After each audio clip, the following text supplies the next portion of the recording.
Então, bom dia, gente boa. Nós começamos na semana passada falando a respeito do mundo do Novo Testamento. Claro que assim, a gente não fez aqueles pormenores, porque só para falar do mundo do Novo Testamento, assim, tem muitos assuntos, muita coisa mesmo. Mas o básico que a gente fez foi falar pelo menos onde nasce esse material literário. Nós vimos lá que aquela comunicação sobre o nascimento de Jesus, a vida, a morte, a ressurreição de Jesus, as orientações para a igreja, tudo aquilo ali nasce num contexto histórico. E como eu até cheguei a falar isso aqui na semana passada, o que acontece na vida da igreja acontece em relação ao que ocorre historicamente. Vou pegar um exemplo simples. Houve um tempo, hoje eu vou estar fazendo uma palestra online a respeito de educação de criança, né? E assim, há um tempo atrás, quando era comum o pai e a mãe bater nos filhos, ninguém criticava a igreja pelo texto bíblico falar de usar a vara. Quando a cultura da sociedade, pelo menos ocidental, e principalmente, quer dizer, não vou dizer principalmente no Brasil, porque o Brasil praticamente o que acontece lá fora a gente copia, né? Então, muita coisa que a gente está vendo aqui que está estranhando no Brasil, né, que os conservadores estão reagindo muito, é algo que, se você olhar um pouquinho mais atento nos jornais, já acontecia há décadas atrás em alguns países, certo? E aí, nisso que as coisas vão mudando do lado de fora, isso também vai mudando no ambiente da igreja. Esse contexto que a gente está vivendo hoje na igreja, principalmente, né, de 2013 para cá, isso aí já é uma coisa que já acontecia lá fora. A gente aqui, a reboque, foi pegando algumas coisas assim. Isso acontece na igreja, acontece na teologia, acontece na sociedade em geral. E aí, o que eu estava preparando para bater um papo com essas pessoas é justamente isso. Por quê? Não vamos discutir se é certo ou se é errado bater na criança. O que está em questão é que a leitura que a gente faz da Bíblia é influenciada pela cultura do tempo que a gente vive. E aí, a produção do texto bíblico, obrigado, irmão. A produção do texto bíblico não é diferente. Embora Deus tenha se revelado aos autores, esses autores, eles apreenderam a revelação divina com a mente que eles tinham, com a cultura que eles tinham, com a cabeça que eles tinham. Aí, trazendo, por exemplo, para o contexto dos evangélicos ou dos batistas, você vai reparar, os irmãos aqui que têm mais tempo de batista vão lembrar que houve um tempo que bater palma era um crime numa igreja batista, certo? E aí, nesse caso, o Salmo 47 fala: batei palmas todos os povos, celebrai a Deus com voz de júbilo, né? E aí você pensa, mas esse texto não estava lá há 100 anos atrás? Estava, mas culturalmente a gente herdou um modo de cultuar a Deus do norte-americano e da igreja do branco, né? E pelo amor de Deus, não tem nada a ver com racismo aqui. É que você pode ver qualquer filme, a igreja batista de branco é diferente da igreja batista de negros nos Estados Unidos, certo? E aí, onde eu quero chegar com isso? A gente aqui herdou uma mentalidade. Nosso país é quente, mas a gente aprendeu que a roupa para ir para a igreja é o terno e a gravata, sendo que o terno e a gravata não estão na Bíblia. Aí eu não estou entrando no mérito se é certo ou se é errado. O que eu estou dizendo é que nós absorvemos a cultura e muitas vezes achamos que aquela cultura é a revelação divina, e não é. Por que a gente tem crise de gerações nas igrejas? É mais fácil ter crise de gerações nas igrejas históricas. Por quê? Porque são igrejas que remontam a uma outra época. Por exemplo, os batistas chegaram aqui por volta de 1800 e alguma coisa. Então a gente chega aqui com uma mentalidade, com uma cultura. A igreja neopentecostal, ela já surge no século XX, onde você já tem guitarra, bateria. Enquanto o mecanismo de memória dos batistas era o livro empoeirado lá na estante, o mecanismo de memória, né, de uma renascer já era o audiovisual. Então, ou seja, essas igrejas, elas conectaram muito mais com o público brasileiro do que as nossas. Não entro no mérito de doutrina, mas de linguagem. Aí talvez alguém diga: pô, mas isso aí não tem nada a ver com o Novo Testamento. Tem. O que eu estou dizendo é que assim, Deus pode falar com você, mas o jeito que Ele vai falar com você vai passar pela sua compreensão. Então, digamos, uma pessoa que ela é radicalmente contra bater palmas, ela vai ouvir a voz de Deus, mas ela tem um filtro na hora de ouvir. Uma pessoa que entende, né, que, como é que eu posso dizer, eu preciso dos escravos para cuidar aqui da minha plantação de algodão. Deus vai falar com ele? Vai, mas ele vai entender que é normal ele ter um escravo. E assim, para nós isso é absurdo, isso é chocante. Mas se você observar bem, tem coisas que nós achamos naturais hoje em dia, que seriam estranhas, né, em outra época. Vou pegar um exemplo simples, né? Suponhamos, um determinado moço, ele não se identifica com o órgão sexual dele. Aí ele vai, por exemplo, procura uma assistência médica, psicológica, aquele negócio todinho, para quê? Para amputar aquele órgão sexual. Na cultura que a gente vive, isso é a coisa mais normal do mundo. Agora vai você chegar e dizer que você não se identifica com o seu braço e pede para arrancar o seu braço? Não vai ser simples isso. Não é tudo amputação? Mas na cultura de hoje é absurdo querer arrancar o braço, mas não é absurdo querer amputar um pênis. Percebe a situação?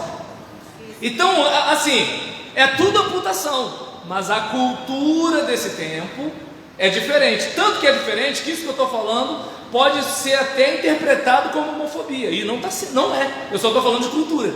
Então, é como, por exemplo, suponhamos, se eu sou uma pessoa do sexo masculino que se sente uma pessoa do gênero feminino, isso, por exemplo, todo mundo consegue entender. Agora, até que ponto, né, a gente consegue digerir um camarada de 50 anos que se sente uma pessoa de 12 para se relacionar com uma pessoa de 12? Então, eu não sei se dá para perceber que assim, hoje é chocante, talvez daqui a 15 anos não seja, talvez não seja chocante para alguns grupos já, mas seria absurdo há 50 anos atrás.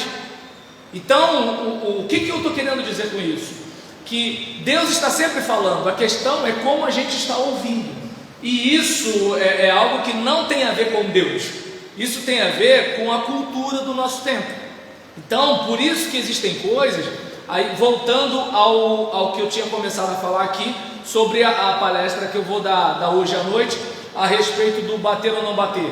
No contexto veterotestamentário de Provérbios, usar a vara para disciplinar a criança é a coisa mais natural do mundo. Hoje, no Brasil principalmente, ou nos países que fazem parte das Nações Unidas, isso seria classificado como violência doméstica. E aí, o que por exemplo, eu faço quando eu falo sobre esse assunto? Da gente pegar alguma coisa que gere desconforto para a criança receber um recado: olha, toda vez que eu faço isso, algo desagradável acontece. Aí, claro, o cara que entende que tem que obedecer a Bíblia literalmente, ele vai dizer: mas você está contra a Bíblia, porque a Bíblia manda dar a varada. Aí o outro, por exemplo, que tem aquela mentalidade de que a criança que tem que escolher todas as coisas, que a criança é livre para decidir, tem um pessoal que pensa assim, vai dizer que eu sou reacionário porque eu estou recorrendo a textos antigos, né, para falar para esse tempo. E aí observe bem que assim, não tem a ver com a Bíblia. Antes da gente nascer, esse texto estava lá. Você, aquele que deixa de usar a vara, odeia o seu filho. Depois que a gente morrer, o texto vai estar lá. Mas a leitura desse texto, com o passar do tempo, muda, não por causa do texto, por causa da gente. Como, por exemplo, o livro de Cantares de Salomão, houve um tempo que as pessoas entendiam que se tratava do amor de Deus por Israel. Houve um outro período que se tratava do amor de Jesus com a igreja, porque não conseguiam conceber um livro religioso inspirado por Deus que tratasse do amor erótico entre um homem e uma mulher. Deus não dá essas coisas, percebe a situação? Aí o que acontece? Passa o tempo, a mentalidade é outra e o pessoal absorve com mais facilidade. O texto continua sendo o mesmo, mas a leitura do texto muda. Aí é claro, talvez você pode dizer, mas espera aí, pastor, como é que a gente vai ler a Bíblia? A gente precisa ler a Bíblia suspeitando da gente, porque até que ponto eu acho natural, né, o marido bater na esposa, porque a Bíblia diz que a esposa tem que ser submissa ao marido? Ou até que ponto, né, eu vou ter que achar natural o pai, né, quebrar as costelas do filho, porque a Bíblia diz que é para usar de disciplina física? Então não sei se dá para perceber que não tem a ver com o texto, tem a ver com a gente. A questão não é o que você está lendo, é a lente que você está usando. E isso, se acontece com a gente, não era diferente com os autores dos textos sagrados. Eles escreviam e ouviam a voz de Deus com a mente que eles tinham. E é isso que a gente, na hora da leitura bíblica, tem que ter em mente. Porque se a gente não tiver isso em mente, o que a gente vai fazer? Vai reproduzir a cultura da época de Moisés, quando era para a gente pegar o princípio daquele texto. E aí, se você observar, você vai ver livros na Bíblia que falam sobre matar o inimigo, quebrar o queixo do inimigo, fazer um monte de coisa contra o inimigo. É bíblico? É, mas não é cristão, porque de acordo com a fé cristã, você tem que amar o teu inimigo. Se ele tiver fome, é para você dar de comer. Então você vai ler a Bíblia com uma lente chamada Jesus Cristo. Você vai olhar a vida e a obra de Jesus, e essa vida e obra de Jesus vai dizer para você, olha, o próprio Jesus fala, Moisés disse isso, eu, porém, vos digo. Então, peço desculpa de falar isso tudo antes de falar dos evangelhos, mas para a gente ter mais ou menos uma ideia, né, da nossa visita ao texto. Porque se a gente for direto ao texto, como se a gente fosse da mesma época de Jesus, a gente vai ser um doido aqui fora. Porque tem gente que quer ser tão espiritual que acaba sendo esquisito. E nem todo esquisito é espiritual, né? Então é importante a gente ter esse cuidado. Mas, falando sobre os gêneros literários do Novo Testamento, especificamente os evangelhos, é bom lembrar que, é bom afirmar aqui, que o Novo Testamento ele é dividido em 4 blocos: evangelhos, com 4 livros, história, um livro, que é Atos dos Apóstolos, epístolas, com 21 livros, e profecia, que é o Apocalipse. E nesse caso, a seção de epístolas é dividida entre epístolas paulinas, que são 13 epístolas, e epístolas gerais, que são 8 livros. E aí, falando sobre os evangelhos, o pastor Jonas Celestino Ribeiro, ele chega a dizer que os evangelhos não podem ser considerados biografia, porque eles não estão falando especificamente da vida de Jesus, do nascimento e a morte, mas eles estão restritos à trajetória de Jesus concernente à salvação da humanidade. Tanto é que você vai reparar que o período entre os 13 aos 30 anos de Jesus, você não tem informação, cada um viaja por um caminho. Porque Jesus, ele foi, conversou com não sei quem, passeou, foi lá para o Oriente, foi para não sei onde, né, e tal, e assim, por quê? Porque a gente não tem informação, porque a informação básica tem a ver com a salvação da humanidade. O Evangelho é uma boa notícia sobre Deus nos libertar da nossa própria maldade, que além de nos levar para o inferno, traz o inferno para a gente enquanto a gente não vai para lá. E aí, nesse caso, os Evangelhos são relatos de parte da vida e obra de Jesus, incluindo sua morte e ressurreição, no tocante à história da salvação da humanidade.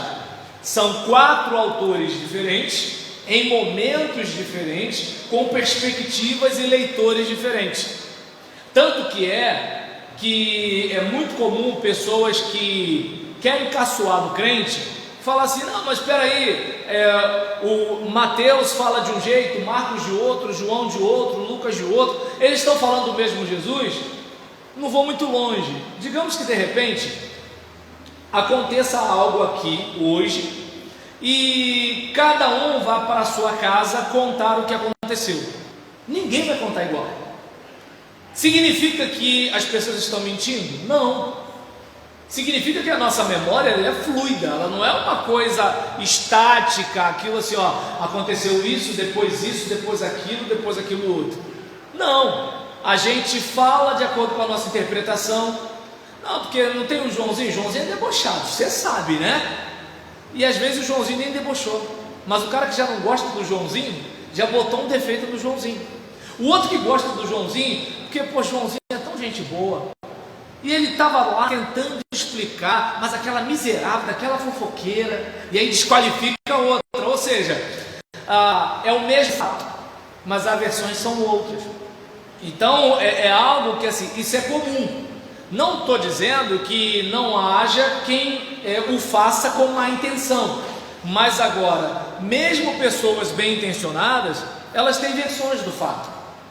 E aí alguém vai dizer: ué, mas não é Deus revelando? Sim, só que Deus ele não fez com que o texto bíblico fosse uma coisa automática, de modo que os autores fossem robôs, ou pessoas que estão escrevendo uma psicografia. Eu estou escutando aqui uma voz e estou escrevendo. Até porque se fosse assim, Deus estaria falando algumas coisas que a ciência de hoje questionaria. Só que naquele contexto, a cultura de então não tinha uma percepção científica como hoje, mas era uma realidade pré-científica.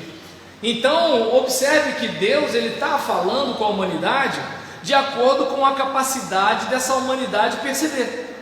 E a gente que está mais para cá é que precisa ter maturidade para não pensar igual o cara naquele tempo e conseguir discernir ali Deus, né, apesar de tão grande, descendo aquela compreensão cultural para se comunicar com aquela geração, em vez da gente querer pensar igual àquela geração. Não sei se dá para perceber a diferença. É como, digamos, eu, né, com meu filho, ele sofre de seletividade alimentar, então tem coisa que para ele comer é como se de repente eu estivesse colocando um punhado de cabelo na garganta dele, parece que ele vai morrer. Mas aí como é que a gente faz? Eu uso uma técnica que funciona pelo menos comigo, né? Eu pelo menos estou no projeto Coroa Enxuto e eu sei que para isso eu tenho que ter cuidado com o que eu vou comer, com o que eu vou beber, né? Porque comida pode ser remédio ou pode ser veneno. Então, assim, eu estou começando a ter alguns cuidados, né? Atividade física e coisas do tipo. Saúde mental, inclusive, porque tem gente que é tão ruim, que se você ficar perto dela, a sua imunidade abaixa, né? Aí nesse caso, então eu estou tendo todo esse cuidado.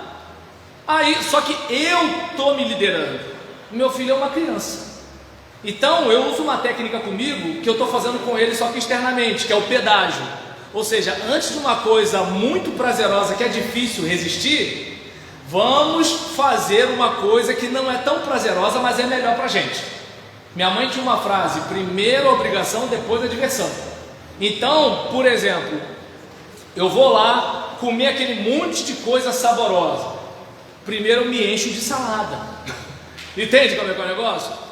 Eu gosto de refrigerante, mas não compro. Em casa é água. Refrigerante é quando eu for na igreja, porque igreja sempre tem coisa calórica, né? Então, refrigerante é quando eu for à casa de alguém quiser me agradar. Agora, na minha casa é água, né? E eu já tenho conversado com meu filho. Filho, olha só, saudável é o que vem da natureza. O que vem da fábrica é outra situação. Porque a natureza oferta, né, aquilo que Deus quer dar pra gente. A fábrica produz numa intenção mercadológica do capitalismo malvadão, é outra realidade, né? Claro que eu não falei isso tudo para ele. E aí é interessante que ele fala: papai, brincar é saudável? É. Papai, o cookie é saudável? Não, cookie não é saudável. É sim, é muito gostoso, é gostoso, mas não é saudável. Então, assim, você vai conversando com ele, né? Como se assim, eu estou sendo um cérebro externo para ele. Agora, vai chegar uma hora que ele vai desenvolver uma mentalidade, mas até ele ter essa mentalidade, eu estou orientando. Não é diferente com o texto sagrado. Você vai reparar que a mentalidade no Antigo Testamento é muito mais concreta, no Novo Testamento já é mais abstrata. Você não vê aquele negócio de possessão demoníaca, mundo espiritual, aquela coisa toda no Antigo Testamento, igual você vê no Novo, entende? E aí, quando, por exemplo, o anjo, né, do Antigo Testamento é o anjo que come um pão, come uma carne assada e tudo tal. O anjo do Novo Testamento é espírito ministrador. Aí eu pergunto, foi Deus que mudou? Não! A compreensão do leitor do Novo Testamento e dos escritores do Novo Testamento é uma outra mentalidade, talvez até pela influência do pensamento grego. Então, olha como é que assim, isso não tem a ver com Deus, tem a ver com a gente. E aí, quando a gente vai ler o texto, a gente tem que ter isso em mente. Então, os evangelhos, eles passam, né, essa mensagem sobre a caminhada de Jesus, e nessas perspectivas diferentes, que foi de onde eu trouxe o assunto, né, a respeito inclusive da minha conversa com o meu filho. Não tem como ele pensar refrigerante e biscoito igual a mim. Ele não consegue discernir que a seletividade alimentar dele pode levá-lo a ter um organismo doente. Ele não sabe que existem alimentos que inflamam o organismo. Essas coisas ele não sabe. Então aí o que o pai faz? Faz o pedágio. Você quer comer isso aqui primeiro. Você quer fazer não sei o que lá? Isso aqui primeiro. Você quer beber refrigerante? Caldo de feijão primeiro. Ou seja, eu vou tentando negociar com ele até ele se acostumar com uma vida mais adequada.